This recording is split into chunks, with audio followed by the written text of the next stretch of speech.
Advent of the Fuehrer. In the summer of 1921, the rising young agitator who had shown such surprising talents not only as an orator but as an organizer and a propagandist, took over the undisputed leadership of the party. In doing so, he gave his fellow workers a first taste of the ruthlessness and tactical shrewdness with which he was to gain so much success in more important crises later on. Early in the summer, Hitler had gone to Berlin to get in touch with North German nationalist elements and to speak at the National Club, which was their spiritual headquarters. He wanted to assess the possibilities of carrying his own movement beyond the Bavarian borders into the rest of Germany. Perhaps he could make some useful alliances for that purpose. While he was away, the other members of the committee of the Nazi Party decided the moment was opportune to challenge his leadership. He had become too dictatorial for them. They proposed some alliances themselves with similarly minded groups in South Germany, especially with the German Socialist Party, which a notorious Jew-baiter, Julius Streicher, a bitter enemy and a rival of Hitler, was building up in Nuremberg. The committee members were sure that if these groups, with their ambitious leaders, could be merged with the Nazis, Hitler would be reduced in size. Sensing the threat to his position, Hitler hurried back to Munich to quell the intrigues of these foolish lunatics, as he called them in Mein Kampf. He offered to resign from the party. This was more than the party could afford, as the other members of the committee quickly realized. Hitler was not only their most powerful speaker, but their best organizer and propagandist. Moreover, it was he who was now bringing in most of the organization's funds, from collections at the mass meetings at which he spoke and from other sources as well, including the army. If he left, the budding Nazi party would surely go to pieces. The committee refused to accept his resignation. Hitler, reassured of the strength of his position, now forced a complete capitulation on the other leaders. He demanded dictatorial powers for himself as the party's sole leader, the abolition of the committee itself, and an end to intrigues with other groups such as Streicher's. This was too much for the other committee members. Led by the party's founder, Anton Drexler, they drew up an indictment of the would-be dictator and circulated it as a pamphlet. It was the most drastic accusation Hitler was ever confronted with from the ranks of his own party, from those, that is, who had first-hand knowledge of his character and how he operated. A lust for power and personal ambition have caused Herr Adolf Hitler to return to his post after his 6 weeks' stay in Berlin, of which the purpose has not yet been disclosed.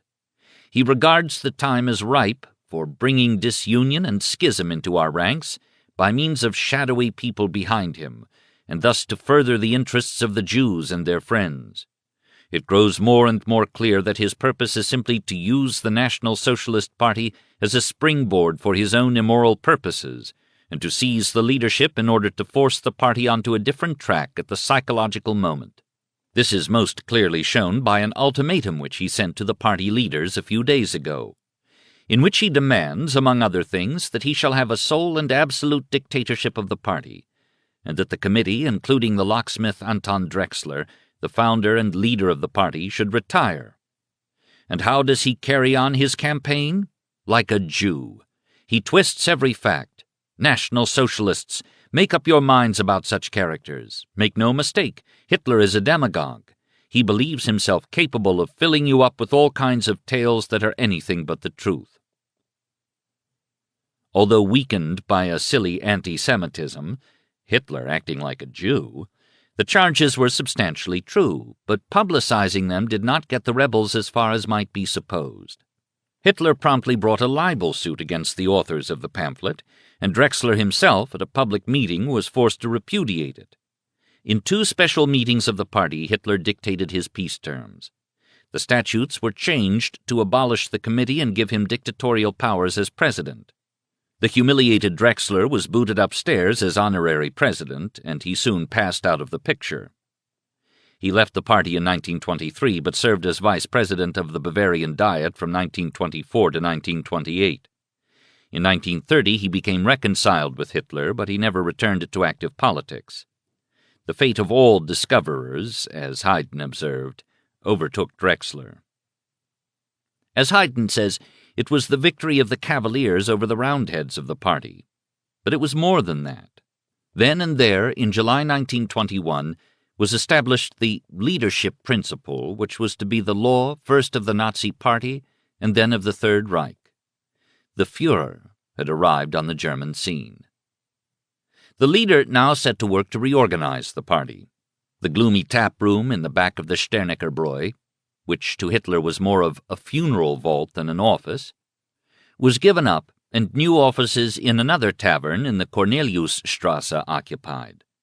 These were lighter and roomier.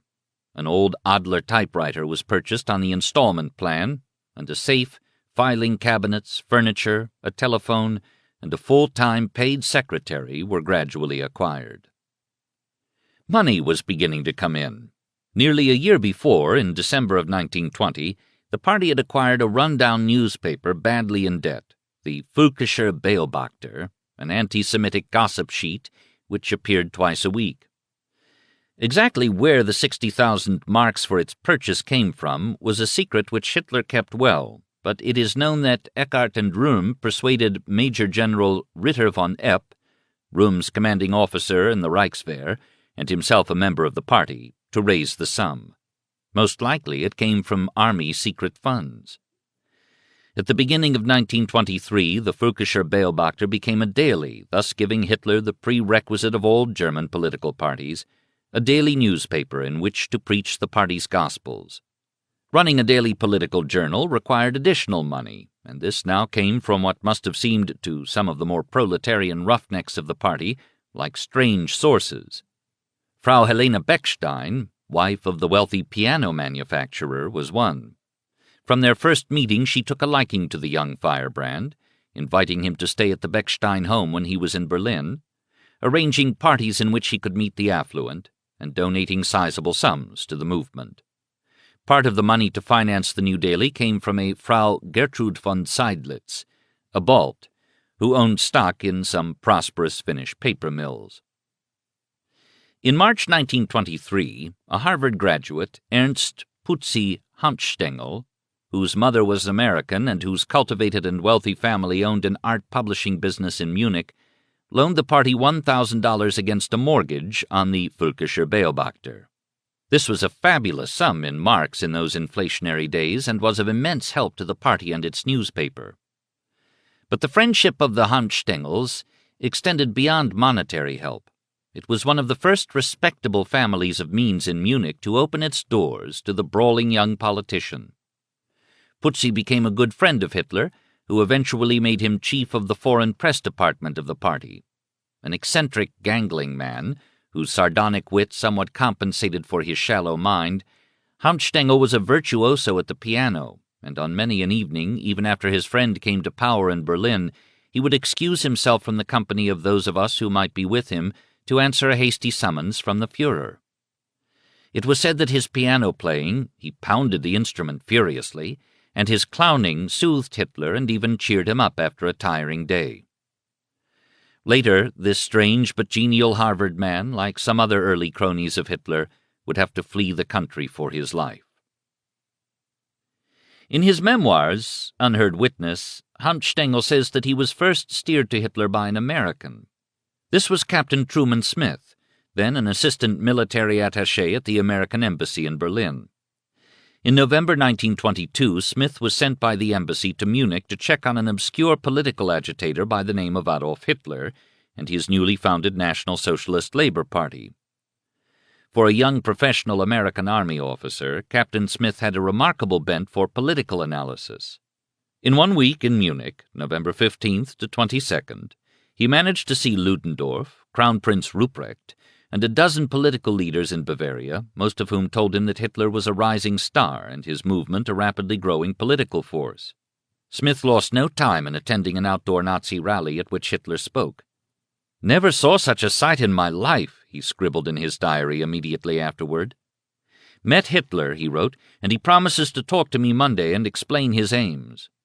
On the Monday, Smith made his way to Hitler's residence, a little bare bedroom on the second floor of a run-down house, as he described it, and had a long talk with the future dictator, who was scarcely known outside Munich. "A marvelous demagogue," the assistant U.S. military attaché began his diary that evening. have rarely listened to such a logical and fanatical man."